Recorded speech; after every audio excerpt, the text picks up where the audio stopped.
si ñoom ak ñenn ñi nga xam ne dañu bokk société civile bi loolu aussi dinañ ci si ñoom ndax am na benn dialogue en tout cas dialogue wala sax dem ci référendum loolu la ñuy envisager à la limite bonte dialogue bi waa Pastef yu bëri ànduñu si mais gis nañu opposants yu bëree bëri en tout cas def nañu benn point de presse wala déclaration de presse di ñëwaat à la limite ci li nga xamante ni moom moo fi passé mooy bokk ci ay aar suñu coalition ak waa NFA ak yeneen kuréel yoo xamante ni dañu bokk société civile bi ñuy nekk ci ay parti politique te ñu def benn point de presse ñoom suba pare nañu daal pour dem sax ba buntu Assemblée nationale ñaxtu fa ci par rapport révision yi ànduñu si ñoom. bu demee de ñu bari na leen jàpp. Jibi Ndiaye mooy NFA. waaw anam moom. mi ngi fi jàppoon nañ ko. fii si waaw moo tax may laaj ndax dafa génnam déet. génn waay danañ ko jàppaat. danañ ko jàppaat de. waay waaw parce que fi ñu bëgg a dem def. ndaje foofu déjà textuellement parlant mooy ñu nit mu fay def manifestation. Karim Gueye loolu lañ ko jàppee. waay barki démb loolu lañ ko jàppee. xam nga ñoom dañu ne tout ce qui se fait sans le peuple trahit le peuple. waay ñoom dañu ne lii ñuy def. waxtaan amu ci concertation amu ci dara amu ci.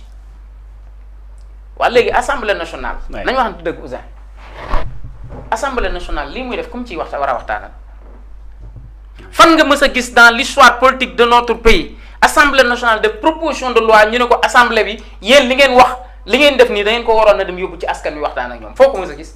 exécutif kay lañ doon wax. mu or wooteel dialogue. nañ waxante dëgg. exécutif lañ doon wax wooteel dialogue.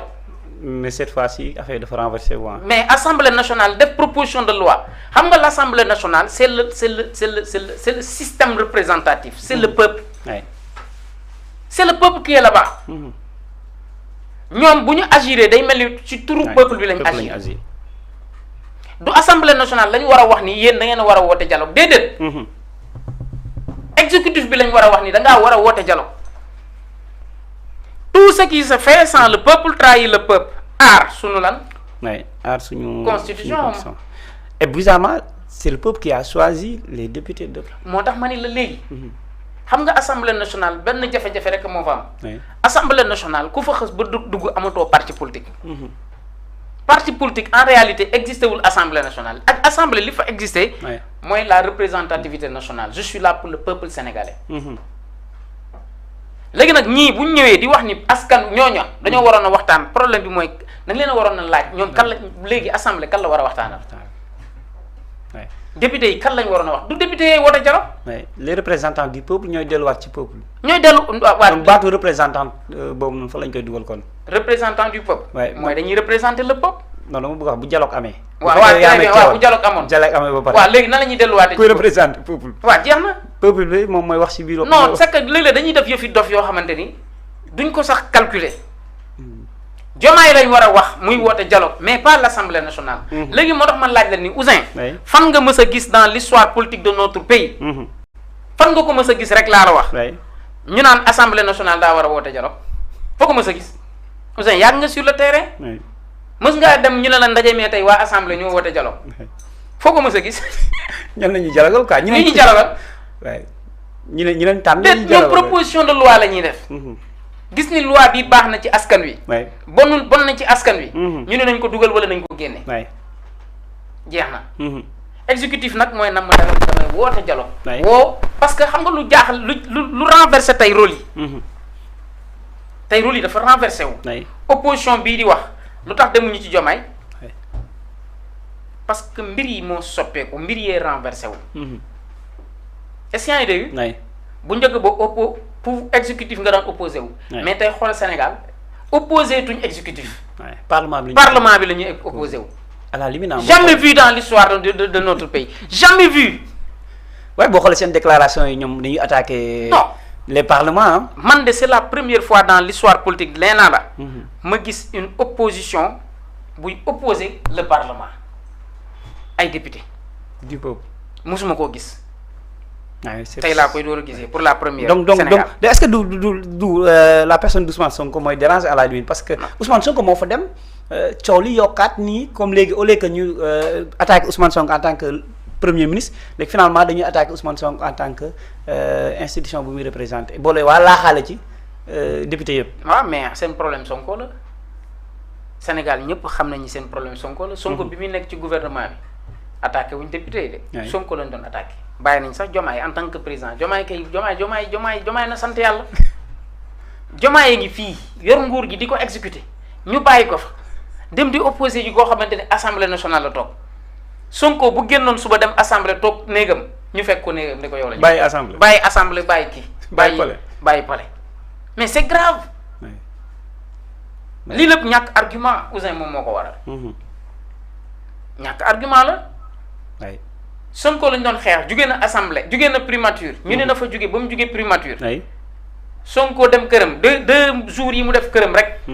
gars yi désorienté nañ l'opposition ba fekk ko këram di ko opposé foofu. encore mu déplacé wu dem assemblée nationale ñu toppaat ko biir assemblée nationale. mais lii mba tamit mbaa jàmm la. mbaa jàmm la alors Serigne Niang li nga xamante ne aussi moom mooy Bassirou Diomaye Diakhar dialogue rejeté, Bassirou Diomaye Diakhar Faye pourra-t-il se tourner vers un référendum pour sa réforme constitutionnelle? Alors bu ñu li dégloo 4 amendements yi nga xamante ne Moussa Sarr en tout cas daal na ci ñëw rejeté na ko sa à la limite am aussi boo xoolee ci biir waxtaan bi dafa dem ba à la limite choix dafa amul finalement ñu ne dañuy dem xëy na ci référendum wala ñu nar a dem xëy na ci li nga xamante ni moom mooy dialogue. waaw amendement yi nag bëgg naa ñu ñëw ci. est-ce que yaa ngi dégg fondamentalement ñu toj ko. léegi nag xam nga révision constitutionnelle bi. Le gouvernement li mu réclamé Ouzin mooy dialogue bu national bu yaatu. ci amendement yi nga xamante ni adopté nañ ko léegi le gouvernement bi réclamé. léegi li mu réclamé nii ñan la wax ni ñoom ñoo war a organiser loolu ñan la wax ni dañoo war a waxtaan. ñan lay interpeller. Assemblée nationale lay interpeller député yi. beneen bi mooy gouvernement bi dafa exprimer wu ay réserve ci amendement yi nga xamante ni introduire nañ ko lépp jëm ci cadre proposition de loi yi nga xamante ni jëm na ci réviser la constitution bi nga xamante ni assemblée nationale examiné na ko. représentant l'exécutif devant la commission des lois ki nga xamante ni mooy le ministre de la justice garde des sceaux maître Moussa Sarr défendre na 4 amendements yi nga xamante ni le gouvernement proposé nañ ko waaye fàttali ni concertation nationale bu yaatu moo ci am ci lu ñeel modification constitutionnelle yi nga xamante ni dañ koo envisager moom ba tey garde des sceaux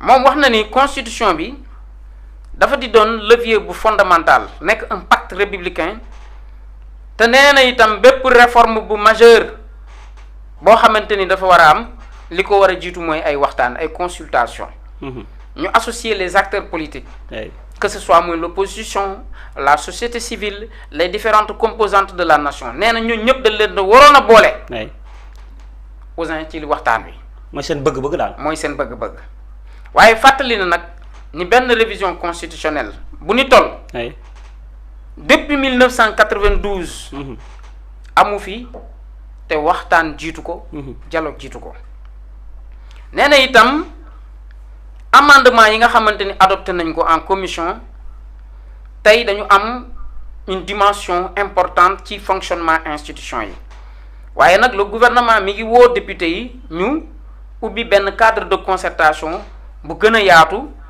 ngir jëm ci am consensus ci question yi nga xamante ni ñoom dañ ko teg maintenant nag génn boobu mi ngi ñëw ci moment boo xamante ni liggéey yi mi ngi dox di wéy en commission est-ce que yaa ngi dégg te liggéey boobu fexen tam dem nañ ba adopté ci amendement yoo xamante ni tey ay député yoo xamante ni ñu ngi bokk ci majorité parlementaire bi amal nañ ko waaye itam rejeté ay propositions yoo xamante ni véritablement garde des sceaux ministre de la justice daf ko indi woon di ko défendre donc kon lii mooy li nga xamante ni en réalité li ma la bëggoon laaj mooy c'est-à-dire que quand je vous dis en fait que Bassirou Diomaye Diakhar Faye pourrait-il se tourner vers